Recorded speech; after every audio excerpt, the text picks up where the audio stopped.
So good to see you everyone, this is Vinay.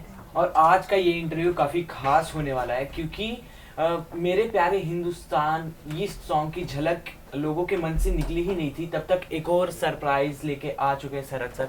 Congratulation and so good to you sir. Thank you. ये पहली बात तो आपको कृष्ण जन्माष्टमी की हार्दिक हार्दिक आपको भी इनफैक्ट सभी को जन्माष्टमी की हार्दिक शुभकामनाएं। आई थिंक इसी पावन अवसर के आई थिंक दिन मैं कह सकता हूँ कहीं ना कहीं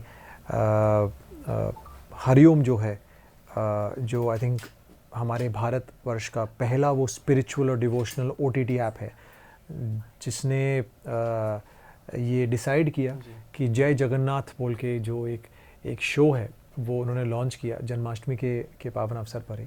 और वो शो जो है लॉन्च हो चुका है। आई थिंक पहले के 5 एपिसोड जो हैं आई थिंक वो सब लोग देख सकते हैं। सो अच्छा लग रहा है यार कि इस बार की जन्माष्टमी, हर जन्माष्टमी स्पेशल होती है बट इस बार की थोड़ी ज़्यादा थी। काफ़ी अच्छा रिस्पांस आया है इस शो को लेकर। और जिन ऑडियंस ने अभी तक नहीं देखा है, मैं आप लोगों को बता दूं, श्री कृष्ण जी का किरदार शरद सर इसमें निभा रहे हैं। ये किरदार हम लोगों ने ट्रेलर देखा, लोगों की तरफ से प्यार तो काफ़ी मिला है, बट ट्रेलर में एक लाइन बोला गया अर्जुन के थ्रू आपको कि हे कृष्ण, आपके बाद इस सृष्टि को कौन संभालेगा। करेक्ट। तो क्या सृष्टि की आपके बाद क्या होने वाला है? देखिए मैं अब ज़्यादा रिवील तो नहीं करूँगा, लेकिन हाँ कृष्ण जी के अनेकों रूप थे। उनमें से एक जो उनका एक मुख्य रूप था वो है, जैसे आप देख पा रहे हैं, जगन्नाथ जी का। जगन्नाथ जी जो हैं उनकी स्थापना कैसे हुई, वो सब आपको जानने का अवसर जो है वो मिला है थ्रू हरिओम। आई थिंक जो OTT ऐप है, कहीं ना कहीं मैं मानता हूँ आई थिंक ये पूरा श्रेय जो है ये हरिओम जो है, जो OTT ऐप है उनको जाता है। कहीं ना कहीं उनकी सोच को जाता है कि उन्होंने कहा कि नहीं, कुछ ऐसी कहानियाँ हैं, कुछ ऐसी रहस्यमय कहानियाँ हैं, कुछ ऐसी महान कहानियाँ हैं जो लोगों तक हम पहुँचाएँ। तो आई थिंक ये उनमें से एक है। आई थिंक जगन्नाथ बाबा के बारे में बचपन से हम सुन रहे थे, पढ़ रहे थे, लेकिन फाइनली उसका एक हिस्सा बनने का, उस शो का हिस्सा बनने का एक मौका मिला। आई थिंक मेरे लिए तो बहुत सौभाग्य की बात थी। आई थिंक ये जगन्नाथ जी पे ऐसा शो कभी निकला नहीं, कभी नहीं। आई थिंक जगन्नाथ बाबा के आई थिंक पहली बार ये एक ऐसा शो है जो पूरे विश्व में, मुझे लगता है, जहाँ तक मेरा ख्याल है, ये ऐसा कभी भी कोई शो बनाया नहीं गया। पहली बार किसी ने सोचा, प्रोडक्शन हाउस ने, चैनल ने, और वो एक शो लेकर आए हैं। मुझे शो की जब शो लॉन्च हुआ तो मुझे बहुत लोगों के मैसेज आए, बहुत लोगों का रिस्पांस आया कि उनको शो बहुत अच्छा लग रहा है, उनको बहुत सारी चीज़ें जानने को मिल रही हैं जो शायद उन्होंने सुनी होंगी, बट अब वो देख रहे हैं विजुअली, तो उसका अलग ही मज़ा है। तो जब मुझे ये शो ऑफ़र किया गया तो मुझे भी कहीं ना कहीं लगा, नहीं यार, ये शो का हिस्सा बनना तो डेफिनेटली एक सौभाग्य की बात होगी। और जब मैंने स्टार्ट किया इस पे काम करना, और जब मैं शूट कर रहा था, बहुत सारी बातें थी। जब मुझे उन बातों का ज्ञात हुआ तो मुझे लगा, नहीं, मतलब कहीं ना कहीं ईश्वर भी चाह रहे हैं मेरे थ्रू कि लोगों तक ये बात पहुँचे। कि सबसे इम्पोर्टेंट, जैसे आपने कहा कि जब पार्थ ने पूछा कि आपके बाद संसार को कौन संभालेगा, सृष्टि को कौन संभालेगा, तो उन्होंने कहा, मेरा हृदय जो है, मेरे हृदय को तुम संभाल के रखना, और मेरे हृदय से जो है फिर एक नए मैं कह सकता हूँ एंटिटी, एक नई आइडेंटिटी मिलेगी, एक नए रूप का एक ओरिजिन होगा प्रभु के, और वो है जगन्नाथ। जहाँ जगन्नाथ धाम जो है वो हमारे धामों में से एक है, मुख्य धामों में से एक है, जहाँ पे इतनी मान्यता है उसकी पूरे वर्ल्ड में। तो कैसे, जैसे मैंने कहा, कैसे स्थापना हुई, उनकी पहले की कहानी क्या है, किसने स्थापना की, किसको वो कहीं ना कहीं वो बाबा का आशीर्वाद मिला कि तुम जाके लोगों को बताओ मेरे बारे में।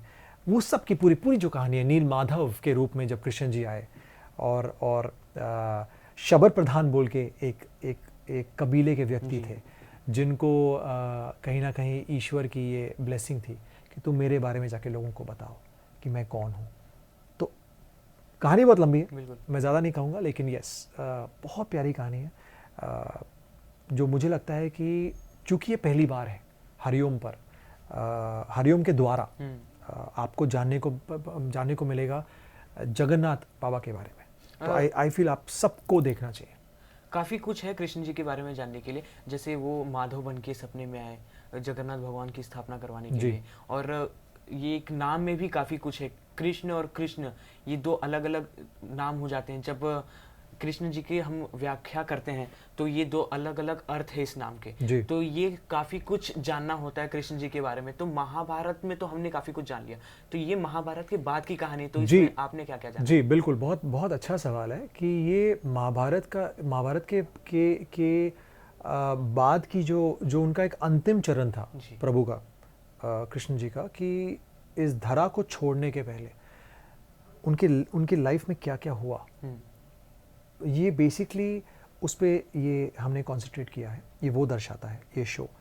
उसके जस्ट बाद जब प्रभु प्राण छोड़ते हैं अपने और वो वापस गोलोक चले जाते हैं, तो जिस धरा को छोड़ने के पहले जो उनका एक मेन कॉन्वर्सेशन हुआ पार्थ के साथ, अर्जुन के साथ, वो बहुत इम्पॉर्टेंट है कि एक्चुअली हुआ क्या था। और उसके बाद भी, मतलब प्रभु के जाने के बाद भी यहाँ पर उनकी जो मान्यता है किस रूप में है, ये सबको जानना बहुत ज़रूरी है। आपके लिए श्री कृष्ण क्या है? वाह, श्री कृष्ण मेरे लिए बहुत कमाल का सवाल है यार। श्री कृष्ण मेरे लिए प्रेम है, क्योंकि वो प्रेम का पाठ ही पढ़ाने आए थे इस विश्व में। वो चाहते थे कि हर इंसान एक दूसरे से प्रेम करे, और वो प्रेम की ही शिक्षा देने आए थे। वो और हमारी जो लाडली जी हैं, जो राधा मैया हैं, दोनों आए थे इस धारा पर कि सबको प्रेम का पाठ पढ़ाएं। तो मेरे लिए कृष्ण जो है वो प्रेम है। काफ़ी अच्छा लगा आपसे बात करके। Thank you so much. और इसी के साथ हम आगे भी आपसे प्रॉमिस लेना चाहता हूँ, इसी के ऊपर हम प्रॉपर इंटरव्यू करेंगे। बिल्कुल बिल्कुल बिल्कुल, हम ज़रूर, आप पहले आप देखिए और मुझे लेकिन पक्का बताइएगा अगली बार कैसा लगा आपको। बिल्कुल, मैं श्योर बताऊंगा। और ऑडियंस से भी कहना चाहूँगा, प्लीज़ जाइए, शो देखिए हरिओम जो है वो OTT ऐप पर है। पहली बार हरिओम ने ये कहीं ना कहीं ये पहल की है, ये कोशिश की है सब ने, पूरी टीम ने, कि वो जगन्नाथ बाबा के बारे में आपको बताएं, आप उनके बारे में जानें, उनकी स्थापना के बारे में जानें। सो प्लीज़ देखिए और मुझे बताइए कैसा लगा आपको। बिल्कुल, थैंक यू सो मच, आप हमसे जुड़े और थैंक यू, ऐसे ही बरकरार रहे। जय जगन्नाथ। जय Jagannath. Thank you so much.